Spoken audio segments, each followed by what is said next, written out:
라타로TV는 비전적 천수를 기본서로 해서 3600개에 가까운 사주 영상을 유튜브에 업로드하고 있습니다.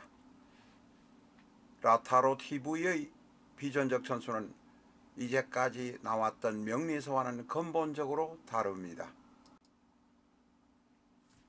라타로TV의 비전적 천수는 지금까지 있었던 다른 어떤 명리서와는 근본적으로 다르다고 말씀드렸습니다.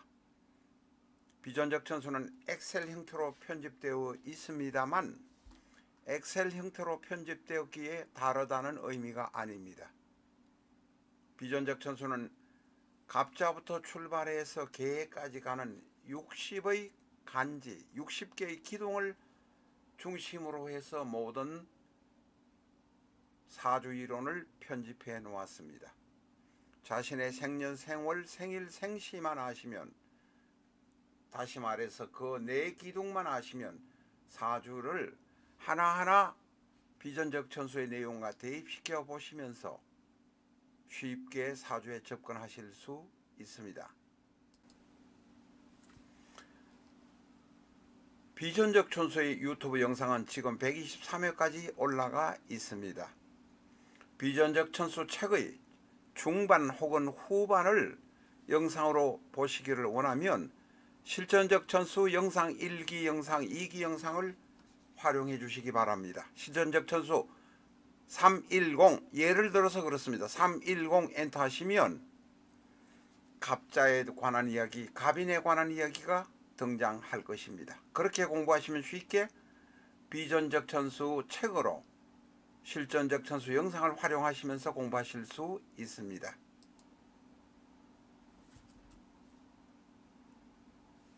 안녕하십니까, 라타로입니다. 오늘은 관살 혼잡에 관해서 이야기를 해보려고 합니다. 많은 사주를 보는 많은 사람들이 관살 혼잡을 가지고 찾아오신 여성 고객을 급박하는 것 같은 표현을 하면서 사주를 본다고 이야기를 합니다. 그러나 관살 혼잡이 과연 무엇인가 정확하게 알 필요가 있습니다. 자평진전에 관한 이야기, 그 다음에 명통부에 관한 이야기, 연애자평에 관한 이야기가 다 들어 있습니다만 관살 혼잡이 무엇인가를 구체적으로 확실히 제대로 말하는 사람이 없습니다. 관성이 많으면 관살이라고 이야기합니다. 예를 들면 이렇습니다. 좌측에 있는 이 명식, 좌측에 있는 이 명식은 신월에 6월에 태어난 간목, 신월에 태어난 간목, 요 두 개입니다. 명식이. 그런데 행운으로 신금이 운으로 오는 경우, 신월에 태어난 간목은 행운으로 유금이 오는 경우 관이 둘이나 되니까 관이 조금 많아지는 느낌이 있습니다. 관다신약이 된다고 말할 수는 있지만 이것은 관살 혼잡이 아닙니다. 둘이 되든 셋이 되든 이 원국에 금이 하나 지지에 더 있다고 해도 천간에 금이 없으면, 편관이든 정관이든 금이 없으면 관살 혼잡이 되지 않습니다. 지지에 관이 많이 있다, 아니면 혹은 천간 지지에 관이 많이 있다, 관다는 될 수 있습니다.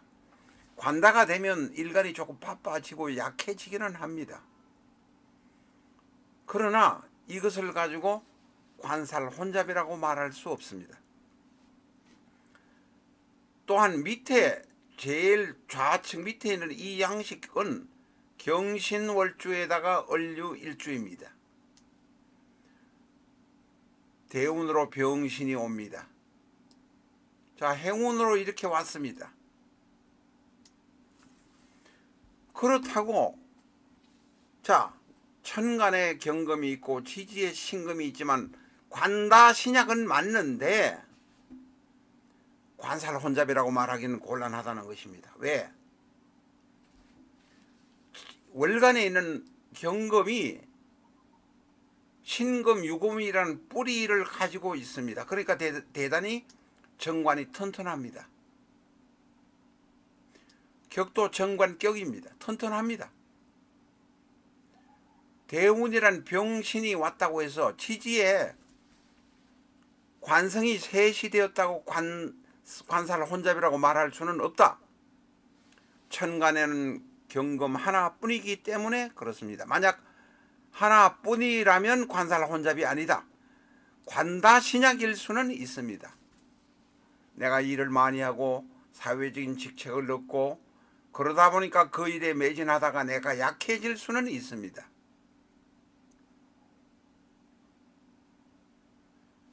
그러나 관살 혼잡이라고 매도하기는 조금 조심스럽다 이렇게 말할 수 있습니다. 진짜로 관살 혼잡이 뭐냐? 이건 남명이든 여명이든 마찬가지입니다. 여자 손님이 오면 그냥 관성이 둘 셋 되면 관살 혼잡이라고 때려잡아서 겁주는 식으로 이야기를 해서는 안 된다는 것입니다. 우리나라의 많은 책들이 그렇게 되어 있습니다. 저도 사실은 그런 것을 인용해서 책에 한두 개 올린 것도 있을 것 같습니다. 자, 오른쪽 상단에 있는 이 양식 6월에 태어난 간목 정관격입니다. 그런데 연간에 신금이 있습니다. 이때 행운으로 경금이 오게 되면 천간이 정편 혼잡에다가 관살 혼잡이 됩니다. 이 관성이 많을 때는 거살 유관이냐 유관이냐 관 유살이냐 그거는 여기서 너무 복잡하니까 이야기 드리지 않겠습니다. 그것까지 이야기하려면 상급자 가까이 되어야 되니 일단 연간에 신금이 있고 6월에 태어난 간목이라면 경금이 오면 관살 혼잡은 맞다. 정편 혼잡이 된다. 거다가 관다 신약이다. 그러니 여명의 경우는 남자를 둘 볼 가능성이 대단히 많다. 이렇게 말할 수 있습니다. 밑에 있는 6월에 태어난 간목에다가 경금이 편관이 연간에 있습니다. 신금이 행운으로 옵니다. 정관이 옵니다. 이럴 때는 정편 혼잡이 되는 것도 맞고 관살 혼잡이 되는 것도 맞습니다. 이럴 때는 신금이 남아있고 경금이 관성의 역할을 좀 상실했으면 좋겠습니다. 대운이 만약 이렇다면 세운이 와서 을경합금으로 조금 사라져 주었으면 좋겠다 하는 생각을 합니다.